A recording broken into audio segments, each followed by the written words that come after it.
No, I got you on this one, Coach. It ain't nothing. You know what I'm saying? Yeah. The fanatic. But we keep it 100, keep it real. That's the only way we know how to be. Talking that sports talk. You know what I'm saying? Straight out of South Carolina. Upstate, A64. Yeah. The FANATTIC. The fanatic where we keep it OG. We talking sports, so I call what I see. I love the fans like they part of my team. I love the fans like they part of my team. Come rock with me. We got it jumping like it's that valley. I call my dogs out the pound, let's go eat. Turn on the fanatic, let's have a debate. Who really hold down the Southeast from state to state? What team hungry gon' eat everything up off they plate? Who the next one that's really gon' step up and be great? Yeah, the FANATTIC. The fanatic where we keep it OG. We talking sports, so I call what I see. I love the fans like they part of my team. Yeah, part of my team. I love the fans like they part of my team. Yeah, part of my team. I love the fans like they part of my team. Yeah.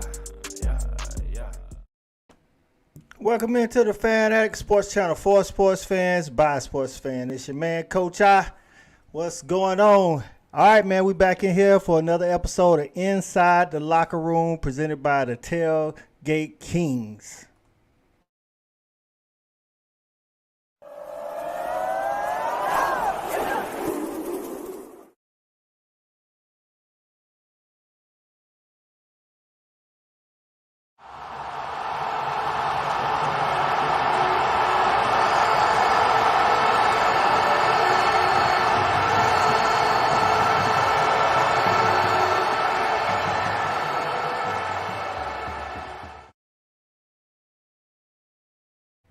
All right, man, y'all know what time it is. It's time to bring in my co-host, man, all the dogs on board, man. First up, the man with all the energy, former defensive back, Erik Robinson. E-Rob, what's going on, dog?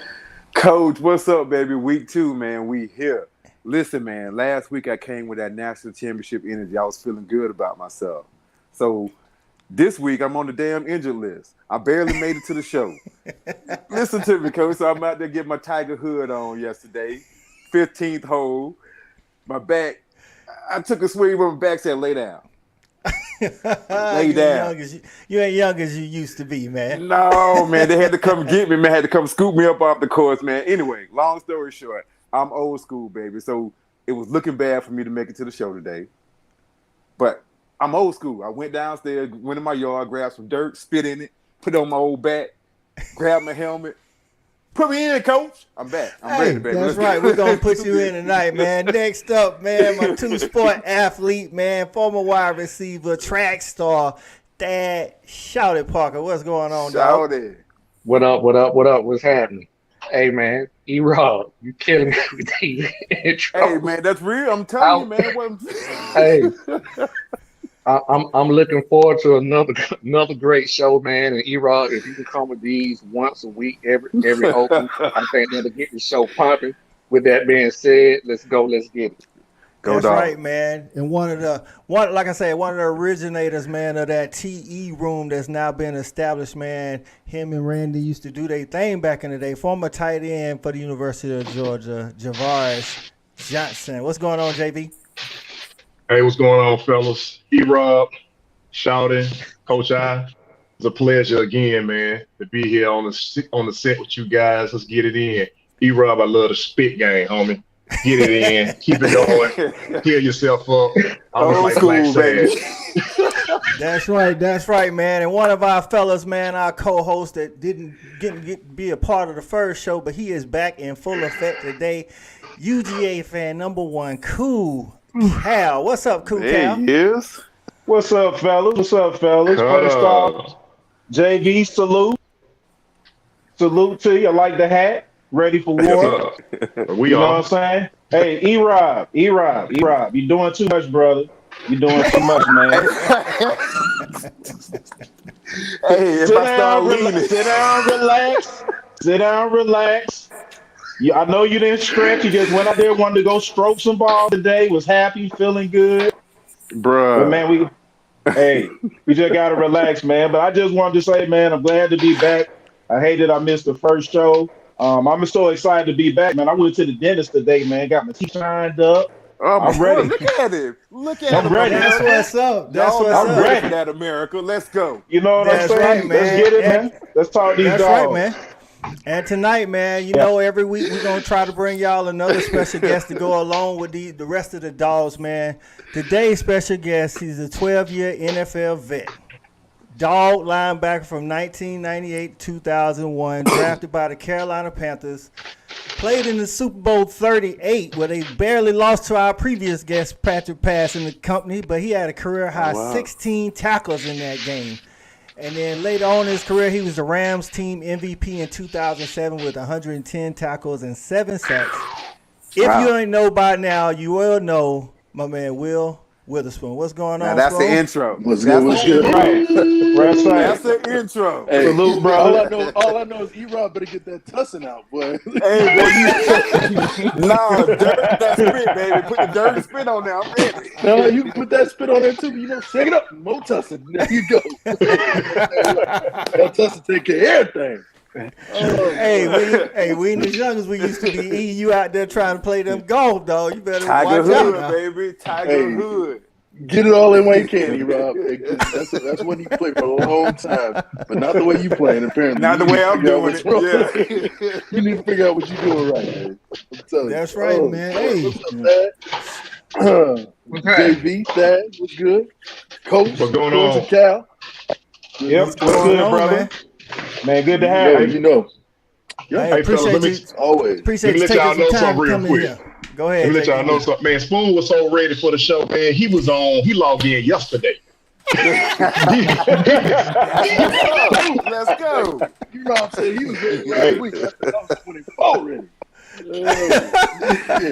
was like, I looked up and see the text. I was like, it ain't till tomorrow, dog. Let's go. that tells you what Well, kind of hoping he weekend I like had the show too. like that. Maybe the show that good and he want to be on it. So hoping that works on the screen. Yes, Hey, sir. you know, That's if the right. boys in it, I got to be with it. So it's all good. You know, it's all, Right, that's that's all what's it up. comes down to.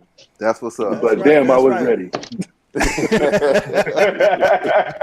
Oh, hell. Hey, So real how- quick, guys. Let me ask you a question.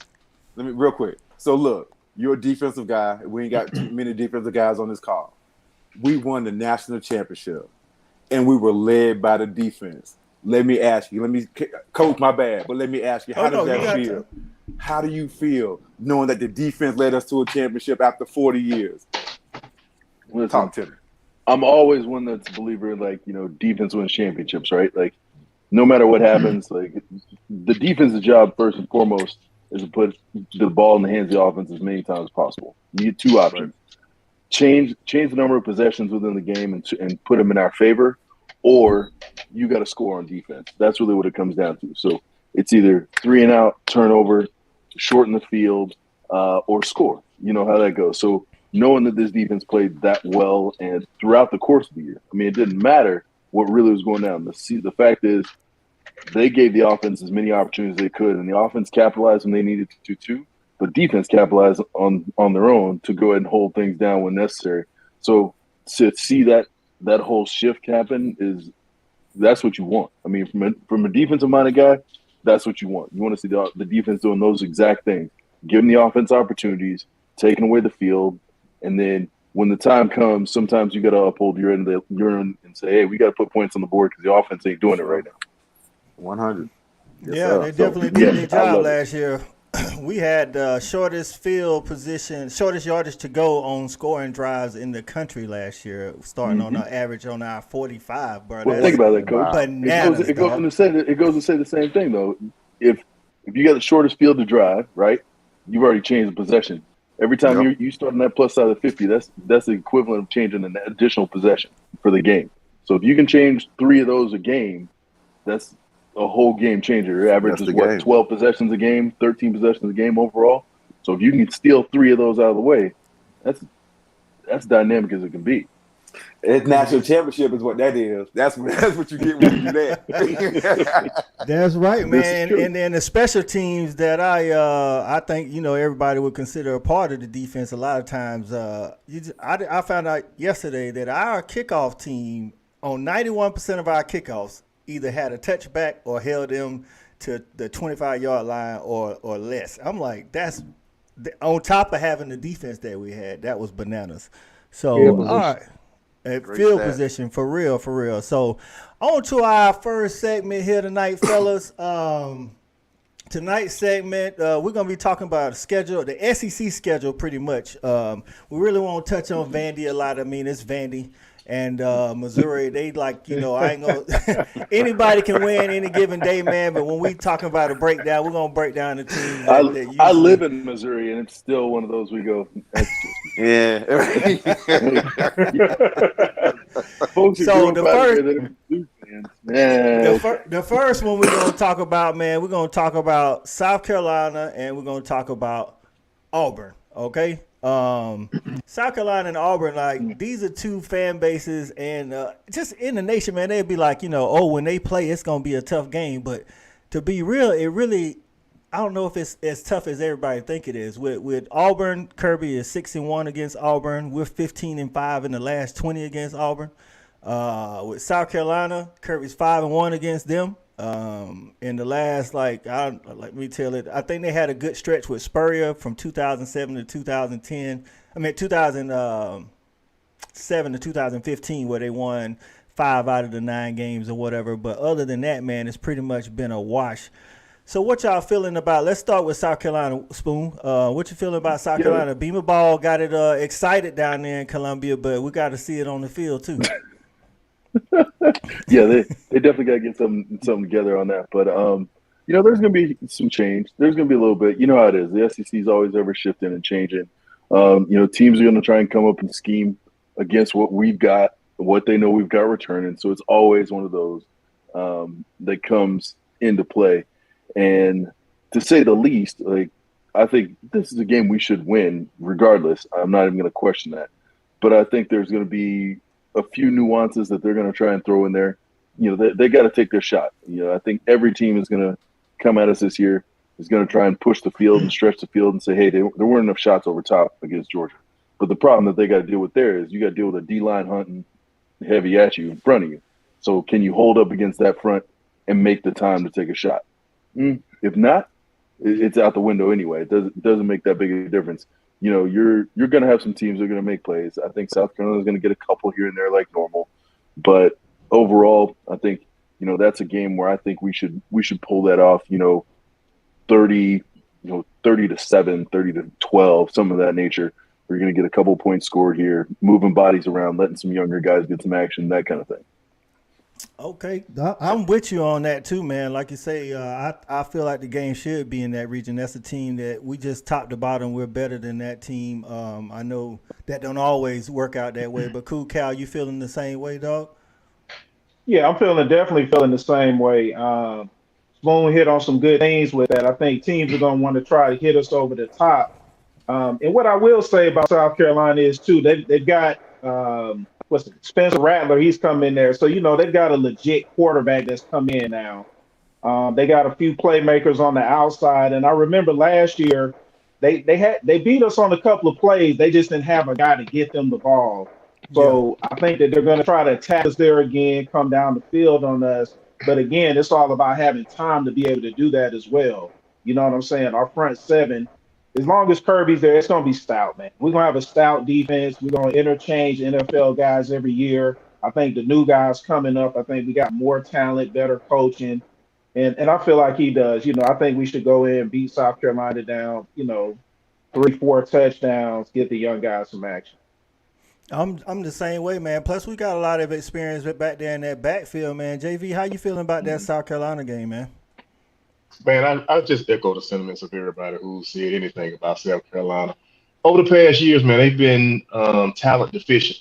I don't think they've been able to really bring in the guys that they used to get, like a Clowney. I don't think they have guys who are really on the team right now that can make as much noise as they would like to be able to make. Now, I will say that I think that Shane Beamer, is definitely on his way to being able to make them a little bit more formidable. He's not there yet.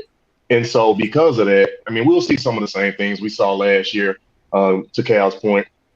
You know, they hit us over the top a couple of times. They're going to try that again, but we're a little bit better, and we're a little bit more aged back there in that defensive backfield. Our defensive line is going to give them the same trouble that they gave them last year. They just don't have enough talent to match up.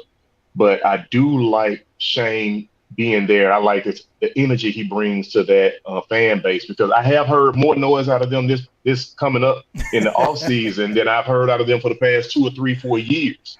And it ain't a whole bunch of noise, but it's a little bit more than I've heard. So, I mean, I think that they finished 3-5 last year in our division.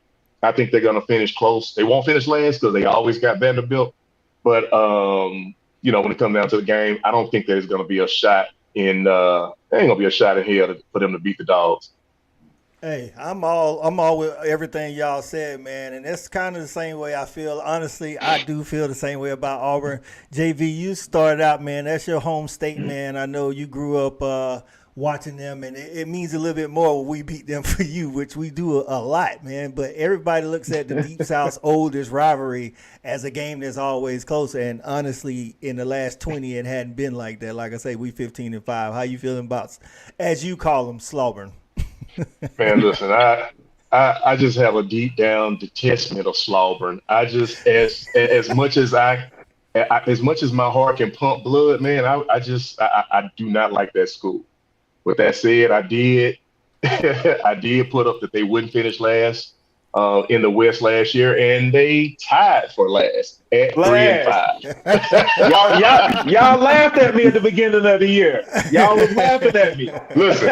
I'm gonna say this. They lost their last 5 games. They lost 5 straight games, and they lost on an average of right around 6 or 7 points per game, which they had some really close games that they really should have won. I think their coaching staff and that whole situation last year put the team in flux.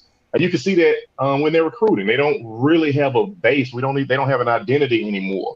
You know, they had been previously, you know, Auburn, the running team. Then they had been the spread team. Now I don't know who they are. When they step out, I don't know what you're going to get. But all I do know is we dominate them, and they've turned into Georgia Tech for me. So when I look at them, I don't have a whole lot of high hopes for them. They do have some talent because, again, Auburn still is the second best team in Alabama, but they just ain't saying much when you have to sit behind Nick Saban and the Gumpers up there in Tuscaloosa. So I don't see them doing a whole lot, but I will say I don't see them finishing last again. So I'll take that juice box bet, Cal. I got Missouri going finishing last. Let's do it, because I'm back with Auburn being last again. So you feeling that way again, Cal?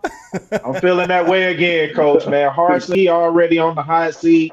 I saw the quarterback just got locked up for something. They got Zach Calzada in. We see what he looks like.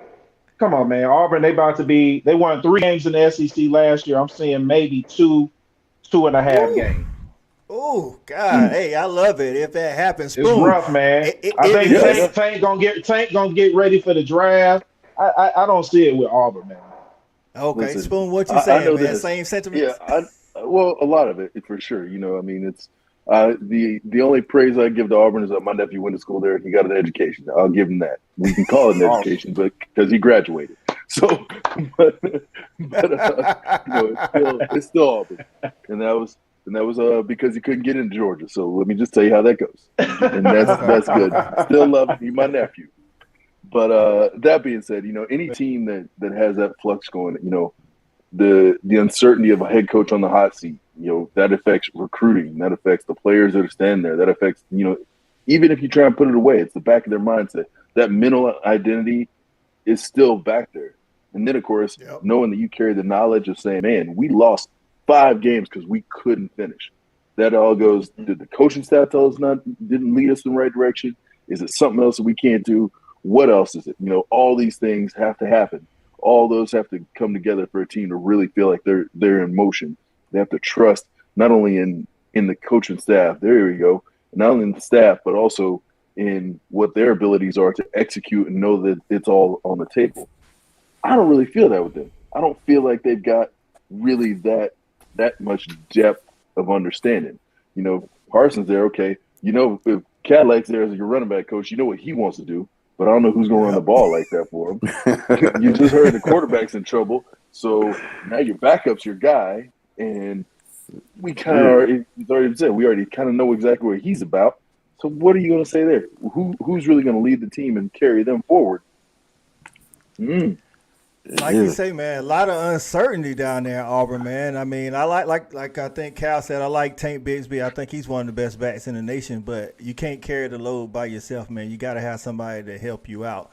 And, I mean, outside of South Carolina and Auburn, man, I mean, the team that they always say going to challenge us in the East, it's the state that E-Rob is from. It's the Florida Gators, man. E-Rob hates them with a passion. E-Rob ain't the only one. I do too. Oh, you're the only one. Oh, Spoon. Oh, my bad. So it mean a little bit more when we beat them Gators for y'all. So, Thad, man, I'm gonna say the Florida boys for last. Thad, how you feeling about this game against Florida, man? You know they got athletes, but because you always say you gotta have them Jimmys and Joes. But how you feeling about Gillespie in his first year? I think Florida's going to struggle again this year. Once again, they're going through a transition. Had a lot of players leave. I'm just going to be honest with you. I know I think they have 4 super seniors coming back, but I'm going to be honest with you. I just don't think they have the Joes right now. Wow. They're just going through too much transition. I think they was a 6-17 last year. I mean, they may be able to flip that into 7-6 and maybe 8-5. I just really see them struggling. It's not the same Florida, and I see them finishing around the bottom of the conference in the East again this year. No faith in what they call him. They used to call him AR-15, but he said he want to take that down because that's alluding to a gun or whatever. But no faith in the athleticism that he brings. Well, you got to have the skilled players around you. Oh, okay. You know what I mean? You got to have the skilled players around you. And I'm gonna be honest with you. Once again, I see them finishing, winning maybe 3 SEC games this year, no more than 4. Hey, that's tough, but hey, that's kind of how it went last year. I know a lot of people were high, saying they were going to finish second. They actually end up finishing 5th in the SEC. Yeah, they were second from last year. Yeah, that's rough. That's a long way away, Will, from when you played, dog. I mean, like Kirby has pretty much owned Florida, but he's 4-2. But from 1990 to 2010, bruh, the Dogs only won 3 times, bro. Wow. And y'all know, because we was all. Trust me, I hear from Thaddeus and a bundle of cats that I know. And that's okay, But the one thing that I always say is struggle with is I'm like, look, I don't care about all that. Then like it's all over and done with. We moving forward. But again, like many teams in college ball right now, Florida's in that state of flux. Thad's already said it. Staff has not been stabilized. Players aren't stabilized. None of that stuff is allowing these guys to get into that rhythm and push. There's a lot of quick questions that you have to get answered. Can you get the core receivers? Can you get them to work together? Does your offensive line meld? Because they've had some shifts and movement in that. Defensively, I think they had light years to go as far as what they need to step up to. And that's the question of what's going to happen. Is it going to come together in enough time for them to be successful? I see them as like a 500 team this year at best. Wow. That's just sitting there and going what goes down. You should win the games that you should win, but the games that are going to challenge them, they might get 1, maybe 2. Oh, E-Rob, last year, up until the last 4 minutes of the first half, it was actually a tight ball game. And then our defense just went ham on them and then blew it out wide open. You see something, we won't have that same defense, but under Kirby, I think somebody said it earlier, man, we always going to have a top 10 defense type deal. How you see the game playing out this year, man? I know, I'm assuming you feel the same way. They about a 500 team, but how you see the game playing out this year? Before I get into anything, I just want to say it warms the cackles of my heart to hear Will and Thad what they said about what they said about Florida, about them being a 500 team, maybe 7 wins. It just I feel so good. Like y'all, like I don't even feel my back no more. I'm telling you, boy, that I can't stand Florida. I hate them. Like I can't stand them, and I love the fact that we're in a position to kick them while they're down, and they are down. Disarray. They're in disarray. They have players leaving, new coaching staff. He hasn't really generated any energy. The fan base is upset. The boosters are upset. You know, so they're in a prime position to catch another beat down. And I think that's what's going to happen when we see them in October or November. Whenever we play them, they're going to catch a beat down. And I love it. I'm here for it. I'm going to be there. I'm going to be in Jacksonville. All the dogs come see your boy. We're going to beat the hell out of them again. All right, so I do like the pedigree of the head coach, though. I do like his pedigree. So can he get the energy though? Before we move on, Coach, can he get that state energized though? Well, it's gonna take some time. It won't just be, you know, like I said, I like his pedigree. It's gonna take some time, but I just don't think it's gonna be immediate. Spoon, you know, I'm like, how much time you think he got? There you go, Spoon. How much time? They just got a new facility. I believe they believe in the guy because they just gave him the money. He got a lot more staff. He got more support staff. Look at it. I'm with you, Spoon. I'm with you. Right. Okay. No, I'm just saying. So it's going to take some time for they honestly believe in the coach if they putting the resources behind him. That's all I'm saying. And I like his pedigree. I'm just saying that we can put everything together. You know, maybe they can turn around. Some coaches have come in with less, you know, and done it in 1 or 2 years in the SEC. Yeah, but that's the problem. Is the SEC. Just like we're going to talk about it later, right? We're going to talk about Tennessee in a minute. They've had that same issue, right? No, when's the last time they had a coach there more than 3 years? Not to jump the gun, but I think Tennessee's trajectory is faster than Florida's right now, and that coach has only been there 1 year. Y'all messing up. We're gonna go back to this. No, but we're gonna go back to it. It's very much the same problem. How much time are you really gonna get? Because as you just stated, you know, the fan base is upset. The coaches are they're not really sure about how that goes. The players still got a lot of doing. Man, look, if they can't do that, and matter of fact, I love CAU's right. Can't lock down recruiting in the state anymore.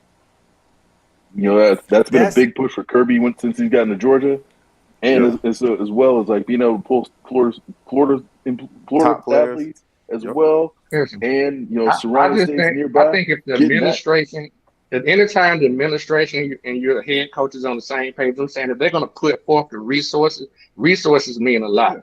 If you can put together those resources, then maybe you can start locking down some of those recruits. Like I say, they just got a brand new, I think, $83 million facility. So I'm just saying things like that do matter. That's all I'm saying. I'm not pulling for Florida. How many times have you seen those resources though? How many times have you seen those resources go in? Because everybody knows in the SEC, you got to keep over the Joneses to keep recruiting right. So everybody don't give their coaches the money. That's all I'm saying. He has the biggest support staff that any other Florida coach has had. Yeah. That's one of the things that Kirby kind of not comparing them, but I'm just saying those are one of the things that Kirby wanted was more support staff, more resources, more facilities. That's all I'm saying. Yeah. My thing is, like you say, Thad, I think like if they get enough time, the Florida faithful, the Florida nation, they get a little impatient, and I know Urban Meyer and Spurrier both kind of alluded to that. My thing is, I'm with you. If they get the resources, and they may be able to turn the state around as far as recruiting, but the problem is it ain't just Georgia recruiting the state of Florida now. I mean, Clemson is getting Miami players, and then you got Cristobal in Miami. Texas. I wonder. I mean, and I hope it don't happen. But I wonder, like, how long it would take to overtake everybody in the state of Florida. You feel me? You see what I'm saying? It's like it ain't just. I say it's going to be a process. You know, it might not be the first year or two, but I'm just saying, as long as you see progress, that's all you can ask from a coach, especially picking up where you just came from. That's all I'm saying. They need to be stabilized. We use the word stabilized. He has to first get in there and stabilize, set the culture, then start showing that progress and winning. And that's again, the big crystal ball is: are they going to give them time to stabilize? Are they going to give them time to establish that? Are they going to give them the question? You can throw all this stuff on the front and say we support you, but then we've seen coaches 2-3 years going in that third year, and it's like not good enough. When you paying your former coach $12 million, you paying him $12 million just to get out of there. I'm saying at some point them boosters don't want to stop paying money to coaches because his contract gonna be probably got a nice buyout too. That's a good point, Thad. And then the team that you guys mentioned earlier, Tennessee, they're trying to come up in there. At this point, I think they are, kind of definitely ahead of Florida. I think that offense is that what's his name? Hyper runs is helpful because they're not recruiting as well either. But that kind of offense, you don't have to have as many, I would say, 5 stars because I ain't gonna say it's a gimmicky offense, but the type of offense they run, that breakneck pace, try to get out, before you can get set and get penalties. We got a lot of penalties last year. Cool Cal, I got you in on this segment, man. I know I didn't tell you about the Tennessee, but I know you always you stay ready, so you don't have to get ready, man. How you feeling about you got to play catch up anyway, coach? How them Volunteers gonna do this year against the Dogs? Oh, against us, man, they going down. But real talk though, I mean, they do have some problems. I like their quarterback. I like some of the things that he can do. I like some of the things overall that Tennessee is doing. I feel like they're going to be a pretty viable team this year.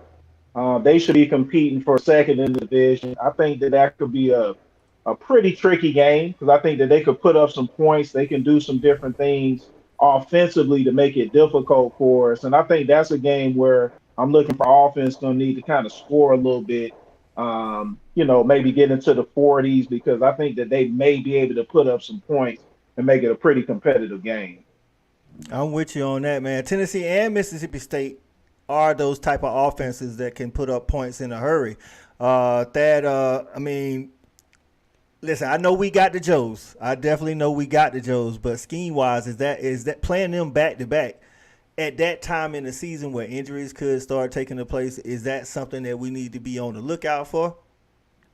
Well, I mean, anytime you're going to play a team who can have the capability to score a point at a rapid pace like that, I always think it's a concern. But for me, knowing how Kirby get the guys together, our depth that we have, and just the athletes we have, I don't really see either one of these teams really causing a major concern.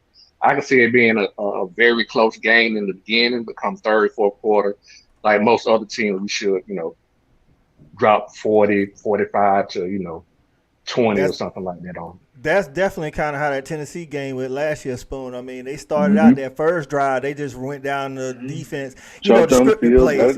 Yeah. You know what I'm saying? 12-play drive script. Go ahead and see what works. Here you go. Yeah. And so, that's the kind of offense that you see Auburn running. And that's okay. Team's going to run that. They're going to test you, see what happens. But I think, a defense like ours is smart enough to say, okay, they're going to try and hit us with this, and this is what's next. We're good at adapting and adjusting to the way things are, not really sitting static and saying the same thing's going to happen to us every time. Okay, you hit one. Forget it. Live for the next down and let's go. You don't have, that's one thing. Short memory has got to be a keystone of any great defense because you're going to have plays happen. You're going to have stuff that happens in the mix of the game. But the reality is a 12-play drive, scripted, gives the coach kind of a general idea where he wants to go. And then those coaches, a lot of times you find them getting into their mindset. They want to go ahead and get in the mindset of, man, we're going to do this and we're going to next hit this and we're going to do that. Now from our side, it's like, okay, these were their most successful plays. Here are the adjustments to each one of those. And that's what you have as a core basis on it. But then the rest of their playbook. They're going to simplify that and just lead into the things that get there. Those 6 plays that really work, from a positive standpoint for them versus the other 6 that don't. Okay, here we go. This is how we make up for that. Well, that, man, both of these games come towards the end of the season. That last stretch is Tennessee. It's like Florida, Tennessee, Mississippi State, Kentucky, and, of course, Tech or whatever. But is there any chance, though, because these young kids, man, we just won a natty. At this point, we probably still going to be undefeated. Any chance for a slip up mentally, though? No. Once again, with the way Kirby has set the culture, how we have things going, I think we have enough leaders coming back that we'll have those same kind of things instilled in us. And with the way the season hopefully has gone, being undefeated by that particular time, I think our confidence will still be riding high and we'll be seeing good. But Tennessee is one of the teams. Like I said, I think they're on a faster trajectory than Florida is. That is one of the teams that, I have on my as a slip up kind of game for me. Yeah. I do see them finishing second in the SEC this year, overtaking Kentucky. Okay, that's what I was gonna get to. I think the Tennessee versus Kentucky game was gonna decide who finishes second, but that's why I think I'm with you, Thad. I think Thad is one of those. I mean, Tennessee's one of those games because of where it falls, because of the type of offense they have. If we're gonna slip up, because it's hard to go. I mean, y'all played, man. It's hard to go 12-0. You know what I'm saying? Whether you the best team or not, it's just hard to go 12-0. And I could see possibly Tennessee because they can put up points. If you're not running that style offense, like a lot of the other schools are kind of running the same thing we running. You running what we running, but we got better players. I'm not really worried about what you're trying to do if you're doing what we doing and we got the better players. Cal, you got anything to add? Yes, I was going to say, one thing I was just going to finish with on that is another game that scares me. We talked about like South Carolina before, and that game kind of scares me a little bit too because it's one of those 12 o'clock games. Sometimes we get a little sleepy, a little sluggish in those tight games. So I'm just hoping if we can come out at 12 o'clock game and we're sharp and on tack, I think we're fine against everybody else because I think we play great in prime time. Kirby gets the guys ready, and but those are kind of the trickier games that I think we got to watch out for when it's that 12 o'clock game. It's not a lot of people watching. It's a little bit under the radar. I want to see how we're going to play then. Are we going to be our best then like we were last year? Dad, what was you going to get into? Well, I'm just going to say about that Tennessee team, I think a lot of people have to realize, too, that he's turned his roster over very, very fast. A lot of transfers. He's done a hell of a job recruiting in terms of their previous standards. So once again, this guy, he's turned his roster over very fast, and a lot of these kids are just buying into the program, and it's just showing on the field. Like I said, I can't believe how fast. Like I said, their trajectory is just on a high scale. That team is very, very scary for me this year. I'm with you, dog. Like I said, it's all about the offense for me because I saw sometimes, like y'all mentioned, you and Spoon earlier in the show on how teams wasn't able to get over top of us on our defensive backs. But those are that type of offense. I feel like we're gonna have a good pass rush.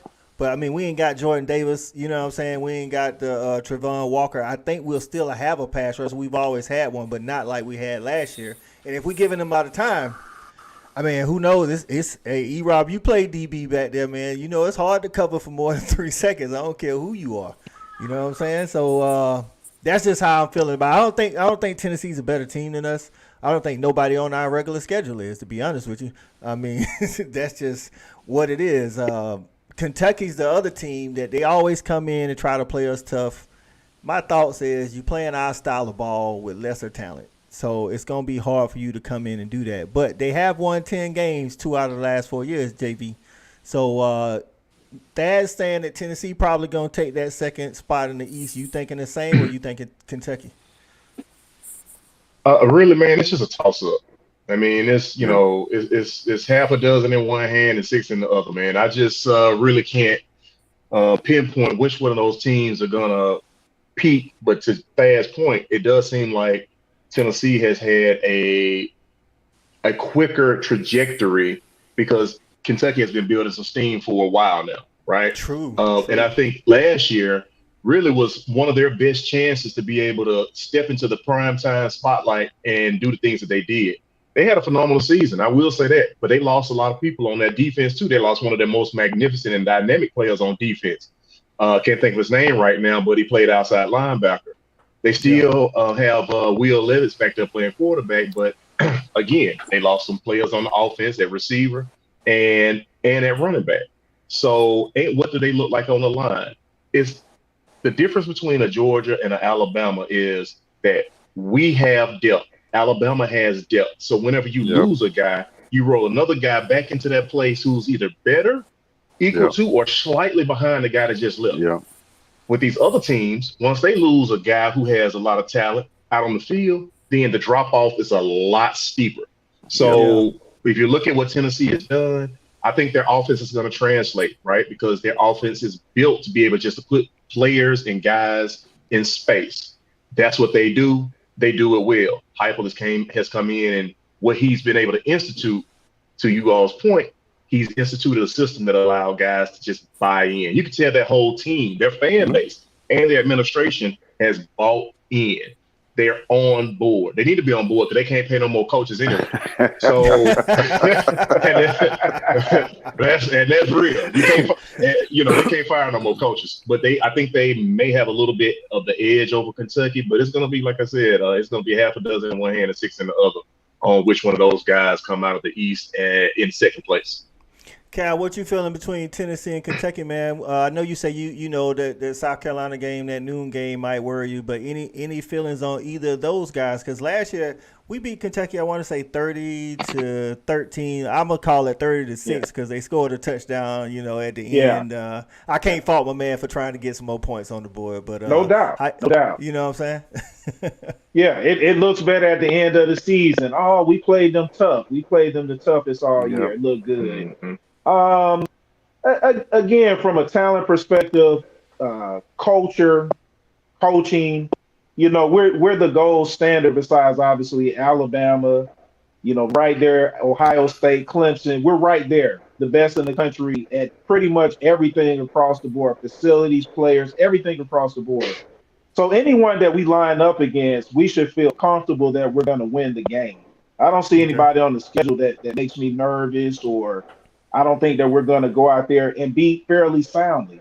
I think that our defense is going to be great again. I know we're going to have a slight drop-off, but I expect fully for those guys to give up 12, 13 points and not show much of a drop-off. I think we got talented guys coming in. We got some of the best coaching in the country. I think we're going to be fine against anybody that we play. It's just more so sometimes when I brought up the South Carolina game, I just remember some games in the past where we kind of sleepwalk through those games. And as long as we get through those games, I feel really good about the big game play. Okay. E-Rod, man, Kentucky, like I say, Kentucky plays that physical brand of football. I actually like Mark Stoops. He doesn't get that talent that the Dogs have, that we've built up, but he still does a lot with less. You know what I'm saying? Any thoughts on Kentucky and what they might be able to do as far as even making it a game against the Dogs and possibly finishing second over Tennessee? Well, and here's the thing. And here's where we are in 2022. I'm more worried about Kentucky than I am Florida. You know what I'm saying? That's facts. I'm way that's more facts. worried about Kentucky than Florida.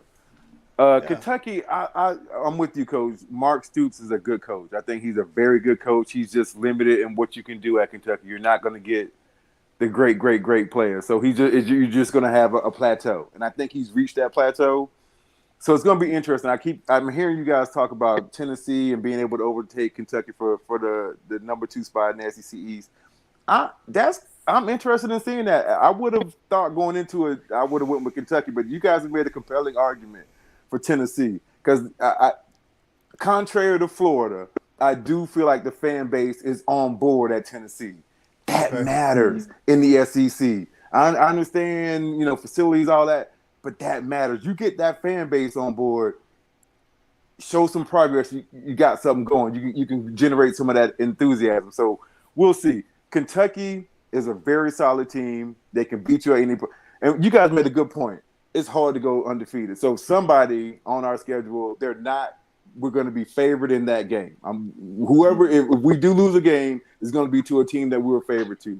It's not going to be a team that's better than us. It's going to be because we sleptwalk. I will say this. If that does happen, it's going to be hell on the rest of the teams that we play after that because Kirby will be able to reinforce, see, you guys thought you were there. You thought you were on the mountaintop. You're not. Go back to work. Do what we do. And, so it's let me just jump in real quick, great. coming off the end of what E-Rob is saying. And I'll say this, guys. I would have had that sentiment any year prior to last year. Okay. But from the beginning of the season, last year, what I saw in the Dogs was something that I really hadn't necessarily seen before.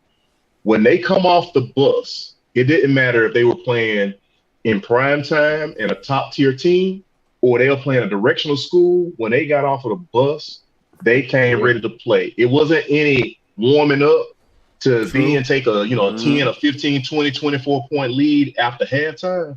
It was, I'm suiting up, I'm strapping up, and I'm gonna go out here and bust them from the initial whistle, and then I'm gonna let these young guys get this playing time.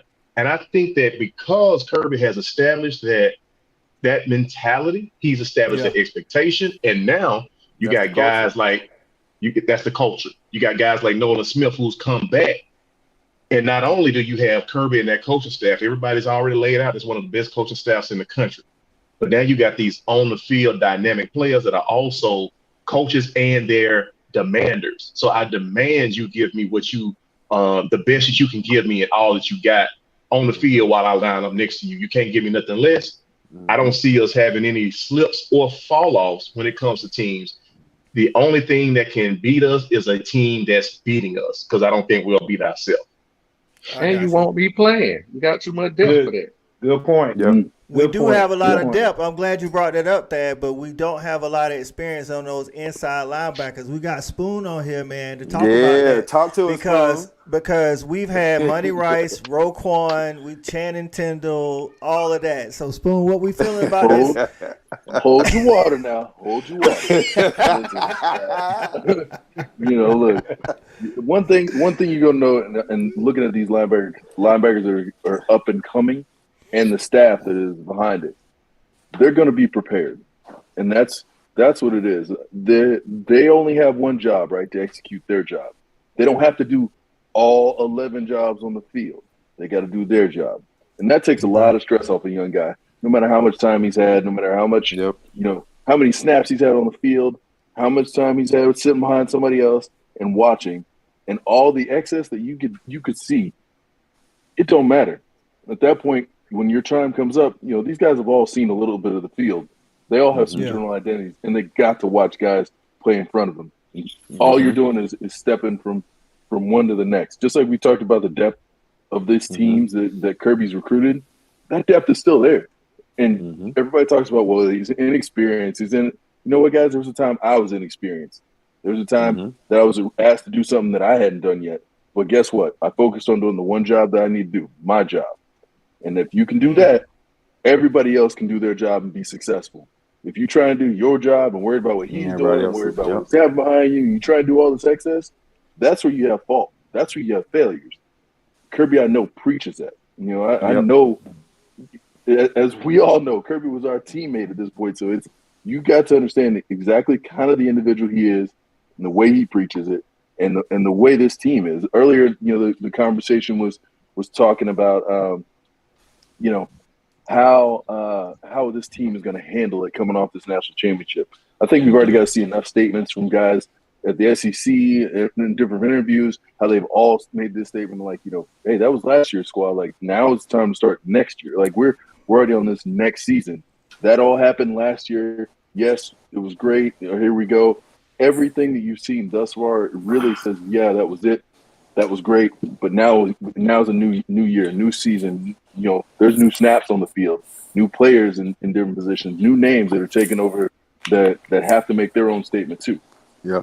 Okay, man. We got us a surprise guest coming in to give us a little bit of his time, man. He played DB for 2 years at Georgia and then split some time with running back, man. And for those viewers watching, man, you may know him better as Alton from The Blind Side or T-Dog from the first 3 seasons or The Walking Dead. Hey, man. we going nationwide. Let's go ahead and bring. I know, go. right? Let's go ahead and bring in Robert R.E. Singleton. What's going on, Rob? Hey, let's go. What's going on? Man, all my brothers here, man. That's what I'm talking about. What's up, brother? Man, I'm good. I'm even better right now, man. I'm so sorry. Late. I wanted to get on here a little earlier, man. My apologies. And I don't have on my glasses right now because we're talking 30 years later, so I can't.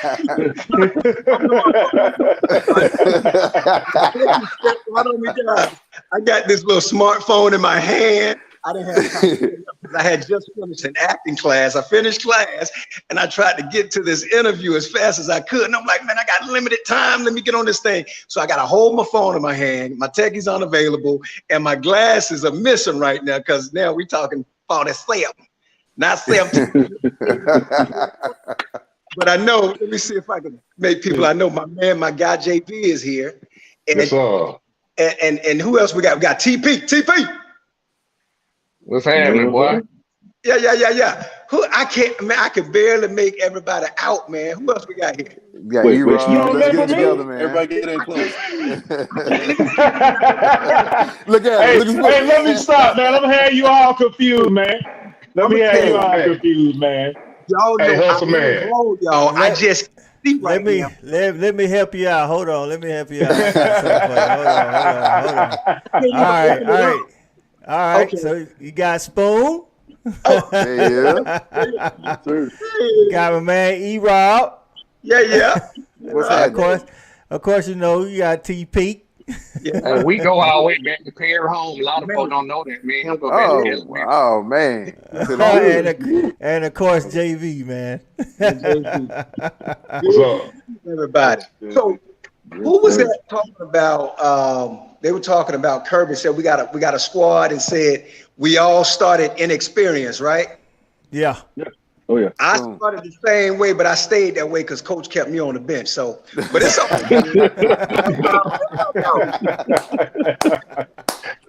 Hey, real quick, Coach I. Coach I. Yeah. Coach I, let me tell you something, man. So one of the most prolific things I ever seen in my life was, and Thad, you can attest to this.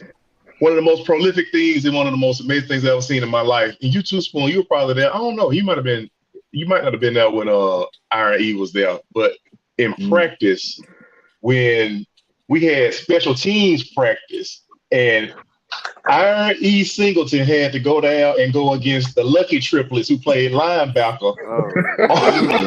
And it was supposed to be thud, but it became real live action on every rep. Hey man, you had to be there. I wish I could play some of that film for you, man, because it was amazing. I said, this man crazy. Hey, about 22 of them lucky boys. You better watch yourself, man. You don't know what Yeah, he was. You ain't never lied. I said, man, y'all triplets, man. This is unfair. Just one of me. I need, man, my mom and them, they should be triplets. But man, them some Warriors, man, that made me so much tougher, so much stronger. And that's the reason why I think the bond is so strong. Because, man, we were in the trenches together, man. And so, but that's UGA football. That's what it's all about. Yeah, it is. Yep. Yeah, That's right, man. Go Dogs. Still got that energy, man. The energy level has not gone down. At all. Let's give some shout out to some dogs in the comments, man. Our guy CA must have been having some technical difficulties, but he's in the comments. What's going on, CA? Of course, Travers is there. You know, TP is in the house. Darius Senior say go Dogs. We got Brandon McKeitron. Spoon not so close. Travers says it was never a third with the Luckies. Nah, man, they gonna bring that thing, man. Yes. Brandon McKeitron, a Bulldog too. Okay. All dogs in the house. All dogs in the house. So And Dutch too. Shout out to Dutch. Oh yeah, Dutch was definitely on earlier, man. What's Dutch happening? was on earlier. Iron E, let's get your thoughts on the season for the Dogs this year, man. Any slip ups you see? You see us going 12-0. What you thinking for the year? 2P. We going 12-0. 2P. Let's Run it back. Run it back. You know something? Because I wanted to catch some of the podcast to hear what y'all was saying about Stetson. I don't know if y'all talked about it, but I've been a little bit irked about how people been going against my guy. Because I'm like, Stetson got us all the way to the promised land. Of course, we put in so much of the work, so it wasn't just an overnight effort. This thing has been 40 years in the making. And so Stetson got us to the promised land along with the rest of the fellas, of course. It was a collaborative effort, but people are questioning whether or not he should be our starter coming up this season. And I'm like, that's no question, man. I know maybe some of y'all probably disagree with me, but I'm like, if this man and the rest of the squad got us to the promised land, hasn't he earned the right to get another season, even if he sucked the whole year, which I doubt. You disagree? You Listen, disagree, no, Spoon? I'm not disagreeing. I'm not disagreeing. I'm not saying anything here. Here's what it comes down to me. You know, there are guys who can be great players and maybe not so great leaders, right? And then there's guys who are both, and then there's guys who are neither. I think Stetson falls in the category of being a guy that is a great leader because everybody seems to believe right with him. The whole team bought in to Stetson being the quarterback. Hey, Right. He's our guy. Here's what it is. He's doing this. We're doing that. Let's go with it. And when it comes down to that, you can't beat that. He may not be the best at this throw. He may not be the best at, what all the decision making at every point in time. But I'll tell you this: the man gets the job done, and all the players believe in him. If he has a mistake, you can definitely see he puts in the effort to make sure he makes damn well up for it, and says, "Hey, I'm doing my part, and I'm sorry if I made this mistake." He's bit off that. So I agree. He's earned that opportunity to go ahead and take the reins. It has to be there. Yeah. I think at the beginning of the year last year, some of us, including myself, we wondered if Stetson was the right guy because we had JT. But as the year went on, I think we all said at one point, it might have been a Florida game, like at this point, somebody was watching, gave us the comment, like, is Stetson the best quarterback? Like, look, man, at this point, Stetson is the quarterback. He's been winning the games now. I mean, and you said it, Spoon, he has the locker room. Like, them dudes was in interviews last year, like, literally defending Stetson in front of millions of people watching the interviews. They was like, Stetson's our guy. Please stop challenging that. So, but I've seen some of the disrespect too, Iron E, man. One publication has Stetson as the 8th best in the SEC. I'm like, look, man. I saw that. I'm like, Stetson might not be Stafford or nothing, but he 8th best, dog. Like, y'all clowning now, dog. Right, that's crazy. But at the end of the day, the only thing that matters, man, is those guys in that locker room. If Kirby believes in them, that's all that matters. As long as he has that, he can go out there and play and do what he did last year, man, we'll be fine, man. But I think a lot of that stuff comes from every year we get a new 5-star quarterback. So every year somebody says, "Oh, well, we want to get him in there. He's a 5-star guy." But if you can't beat him out in practice, it doesn't matter. Right. So that we already have somebody that is highly tested and highly proven. Yep. So what are we going with the 5-star? I don't care if he's an 18-star. Has he done it before? Right. Stetson's done it. And see, I go back years. I'm talking about when Stetson was he was a walk-on. He wasn't getting any love at all. Somebody got hurt. I can't even recall. He came off the bench, and I saw those glimpses of that leadership that you were talking about, Spoon. I saw glimpses of that, and I said, he's got something. I said, if he ever gets an opportunity, he's going to produce. And when he got his opportunity, he got plenty of opportunity. He earned those opportunities, guys. He ain't what absolutely. He earned those. Yeah. But I think, like you say, the consensus is now, man, Stetson is the quarterback till he is not the quarterback. You know what I'm saying?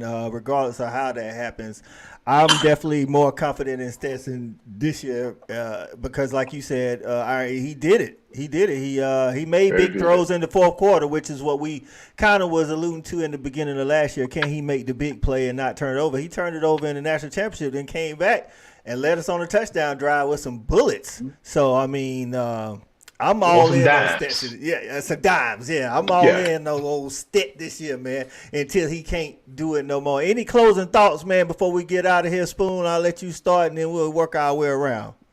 Well, first and foremost, thanks for having me out, fellas. And good times, always talking about the dogs with my dogs on top of that. And Brandon McKeitron, I know he's listening, so I'm going to go ahead and put 2 pieces to him next time I see him for talking that noise. But all in all, I love what's going on here. Tuning in this point going forward. JB, thanks for the heads up on the invite too, and love it. Just good times, and let's keep it moving. That's right, man. Iron E, man, what you got for us to close out the show, man? Hey, man. First of all, I want to thank my brother JV for inviting me on to be with my brothers. I want to say I love all of you and all of the other Bulldogs that are in the chat room right now, from Dutch to CA and whoever else showed up for the chat. I love you guys, man. UGA is where I became a man.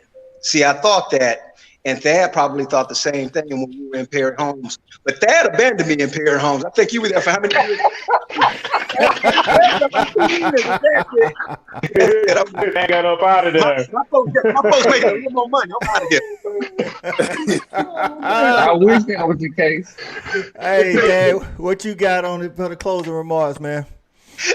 Nothing. Once again, I always enjoy the show.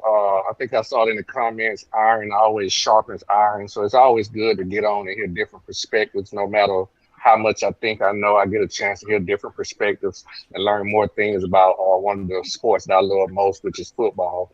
And Spoon, it was good having you on, Robert. Like I said, a lot of people don't know we go all the way back to Perry Home, man. It's elementary days, so I've been knowing Robert for a long time. So it's good to see you again. Good luck on your career, my friend. Keep striving, the best wishes to you. And that's to all the guys on the call. All right, man. E-Rod, what you got for us, man, before we get out of here? Hey, look, man, we done went international. That's all I got to say, man. We was local. We were some local jokers. Now we international. We got international stars on. We got Super Bowl champs. You know what I'm saying? We got big time things happening here. You know what I'm saying, on the Fan Addict. So I'm happy to be here. I love talking to dogs. We national champs. And we done went international, baby. That's all I got to say. We international. Let's go. Yeah, that's right, man. Cool cow, man. What you got for us, man, before we get up out of here? E-Rob, you gift to keep on giving, brother.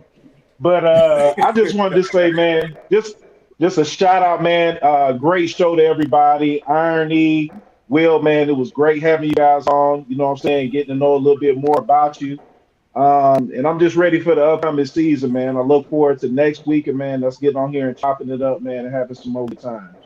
That's right, man. And the man is making a lot of it happen along with all of us on the call. JV, what you got, man? You down in Miami living the life, but what you got before we get out of here? Hey, man, y'all see the backdrop. Don't trip. But no, seriously, man. Hey, I want to make sure I just let my brothers know, man. Of course, our regular guys who are always on the show, Cal, Thad, my guy E-Rob, Coach I, CA, all you guys, man. It's always a pleasure. But really want to make sure I let Spoon and Iron E know, man, how much it's appreciated that you guys come on and share your time with us. You know what I'm saying? Share your history with us, share your knowledge with us, and all of our viewers. And, as we continue to grow this thing, man, we just want to give you guys a huge shout out continuously as, part of this foundation, man, because just like what Curry built, we building something over here. And we appreciate you guys being a part of it. Much love as always. We need more resources. We need you to get behind us. We need some of that NIL money. That's right, man. We need that NIL. Where's it? We need that indoor facility money. That's right, man. I want to say a special shout out to Spoon, man, and Robert, man, for coming on, taking some time out your schedule to get in here inside the locker room with the dogs, man. And we definitely appreciate that, man. We want to say thank you to the fans in the chat, man. Travis for showing up every week. Dutch, this your first week, man. But hey, man, I know you'll be back. You got Darius, Brandon McKeitron. You got CA was in there. CA he'll be back on the show next week. Just thanks for everybody for making this a good show, man. Good Jonathan Vick, that's right. Just for making it a good show, man. And until next week, man, for Cool Cal, E-Rob, JV, Thad, Iron E, and Spoon, this is the Fan Addict. We out of here, man. We less than a month away, baby. Let's go. Y'all be safe, baby. Go dogs. Salute, brothers.